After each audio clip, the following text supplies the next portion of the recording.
بسم اللہ الرحمن الرحیم۔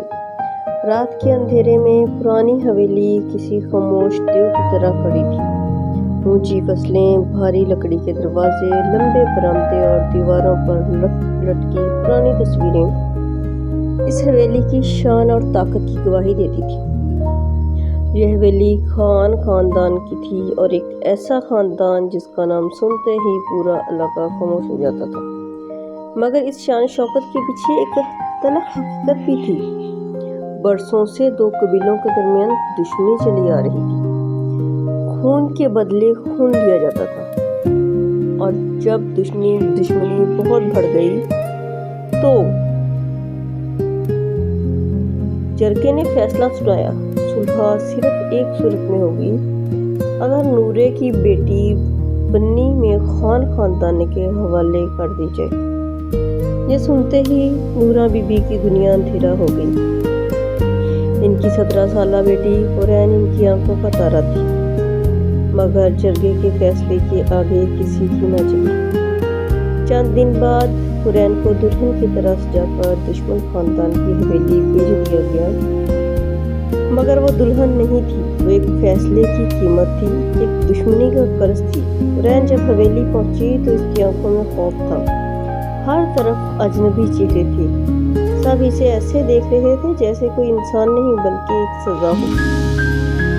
حویلی کی مالکن شمیم بیگم نے سرد لہجے میں کہا، یہ تمہارا کمرہ ہے، یاد رکھنا تم یہاں مہمان نہیں ہو۔ حورین نے خاموشی سے سر جھکا لیا۔ اس رات وہ بہت روئی، اپنے والدین کو یاد کر کے، اپنے گھر کو یاد کر کے، اور اپنی چھینی ہوئی آزادی کو یاد کر کے۔ حویلی کا والی سردار شاہ زیب خان تھا۔ 6 فٹ سے زیادہ قد، گہری سیاہ آنکھیں، رعبدار شخصیت اور انتہائی ضدی مزاج۔ لوگ اسے ضدی سردار کہتے تھے، کیونکہ وہ جو فیصلہ کر لیتا پھر دنیا کی کوئی طاقت اسے بدل نہیں سکتی تھی۔ شاہ زیب نے پہلی بار حورین کو صحن میں دیکھا۔ وہ سفید لباس میں خاموش بیٹھی تھی، چہرے پر اداسی تھی، مگر آنکھوں میں عجیب سی روشنی۔ کچھ ایسا تھا جو شاہ زیب کو بے چین کر دیا، مگر اس نے فوراً خود کو سنبھال لیا۔ یہ دشمن خاندان کی لڑکی ہے، اس نے دل میں کہا۔ ایک دن حورین باغ میں بیٹھی کتاب پڑھ رہی تھی۔ اس نے پوچھا، یہاں کیا کر رہی ہو؟ اس نے سخت لہجے میں پوچھا۔ حورین نے کتاب بند کی، سانس لے رہی ہیں۔ شاہ زیب چونک گیا، کوئی اس سے اس لہجے میں بات نہیں کرتا تھا۔ زبان کافی تیز ہے تمہاری، حورین ہلکا سا مسکرائی۔ قید میں رہنے والوں کے پاس زبان ہی تو بچتی ہے۔ یہ سن کر شاہ زیب خاموش ہو گیا۔ پہلی بار کسی نے اس کی آنکھوں میں آنکھیں ڈال کر جواب دیا تھا۔ وقت گزرتا گیا، حورین کو معلوم ہوا شاہ زیب ایسا نہیں ہے جیسا وہ اسے دیکھتی ہے، وہ ظالم نہیں تھا۔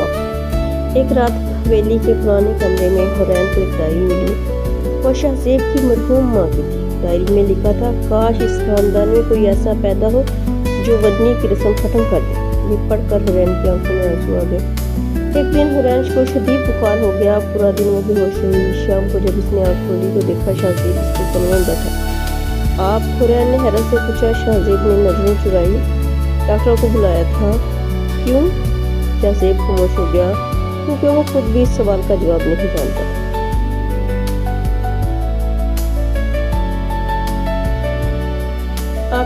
اب شاہ زیب اکثر کسی نہ کسی بہانے حورین کے قریب آ جاتا، کبھی باغ میں، کبھی لائبریری میں، کبھی چھت پر، اور ہر ملاقات میں وہ پہلے سے زیادہ بے چین ہو جاتا۔ ایک رات بارش ہو رہی تھی۔ حورین چھت پر کھڑی بارش دیکھ رہی تھی۔ شاہ زیب بھی وہاں آ گیا۔ کچھ دیر دونوں، پھر حورین نے آہستہ سے کہا، اگر میں یہاں نہ ہوتی تو؟ شاہ زیب نے فوراً جواب دیا، تو یہ حویلی بہت خالی ہوتی۔ حورین کا دل زور سے دھڑکا، اور پہلی بار شاہ زیب کو اپنی بات پر سدھر گئی۔ مگر محبت کی راہ آسان نہیں تھی۔ جب خاندان والوں کو دونوں کے بدلتے رویے کا اندازہ ہوا تو طوفان کھڑا ہو گیا۔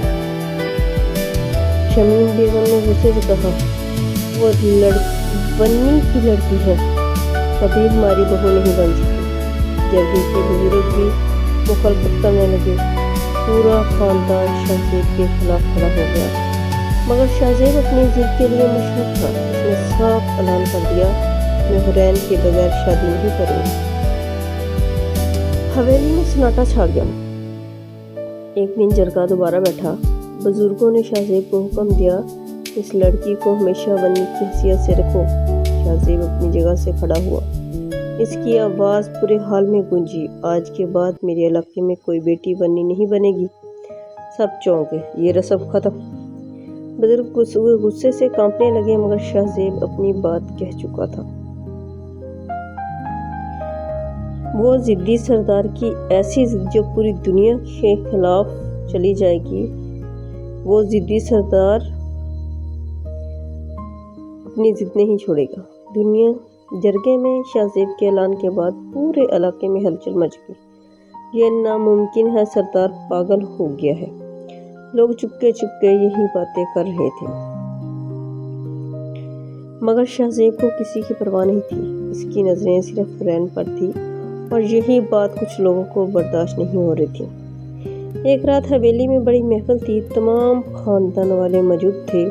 حرین صحن سے گزر رہی تھی کہ اچانک اوپر والی بالکونی سے ایک گولی چلنے کی آواز آئی۔ دھائیں حرین کے قریب دیوار ٹوٹ گئی، وہ خوف سے چیخ اٹھی۔ دوسری گولی سیدھی اس کی طرف، مگر عین وقت پر شہزیب دوڑتا ہوا آیا اور حرین کو اپنی باہوں میں لے کر نیچے گرا دیا۔ گولی اس کے بازو میں لگ گئی، خون بہنے لگا۔ شہزیب حرین چیخ اٹھی، پوری حویلی میں بھگدڑ مچ گئی، مگر حملہ آور اندھیرے میں غائب ہو چکا تھا۔ ڈاکٹر شہزیب کا علاج کر رہا تھا، مگر اس کی آنکھوں میں صرف آگ تھی۔ جس نے بھی یہ کیا ہے، میں اسے زندہ نہیں چھوڑوں گا۔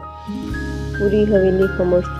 کسی نے بھی پہلے کبھی شہزیب کو اتنے غصے میں نہیں دیکھا تھا۔ جب تک حملہ آور نہیں ملتا، کوئی اس حویلی سے باہر نہیں جاگا۔ اس کی آواز گرج کی طرح تھی۔ وہ خوفزدہ ہو گئے۔ چند دن بعد شہزیب کے وفادار آدمی کو ایک اہم سراغ ملا۔ پتہ چلا کہ حملے کے پیچھے کوئی باہر والا نہیں، بلکہ حویلی کے اندر کا شخص تھا۔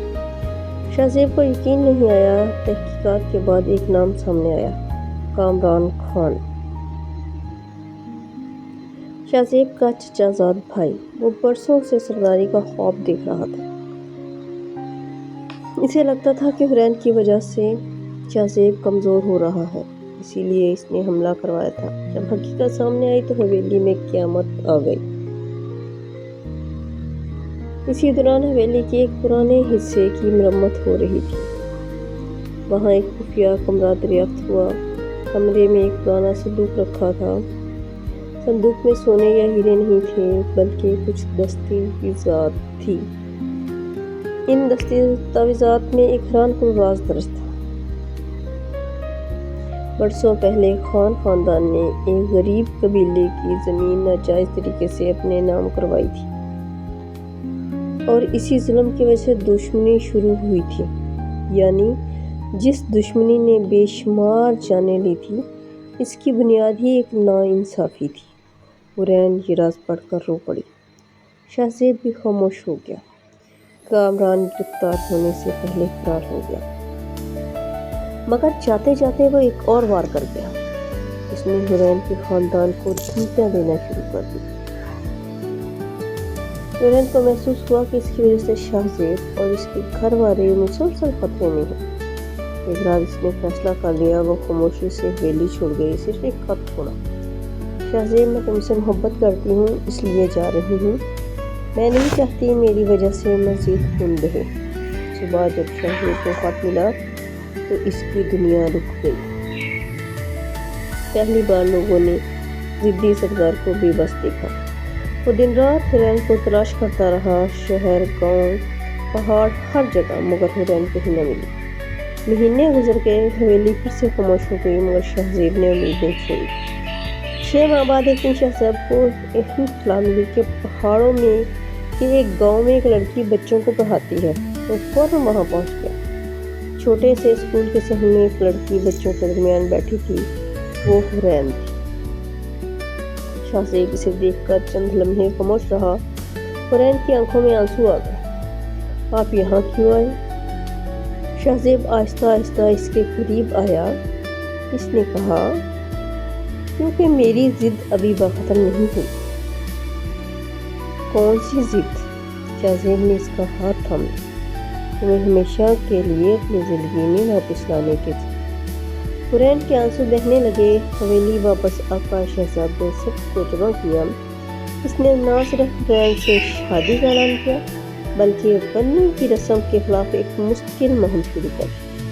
زرق سردار، جرگے اور مخالف خاندان سب اس کے خلاف ہو گئے، مگر شاہ زیب نے کہا، اگر پوری دنیا ایک طرف اور انصاف ایک طرف ہو تو میں انصاف کے ساتھ کھڑا رہوں گا۔ یہی اس کی سب سے بڑی ضد تھی۔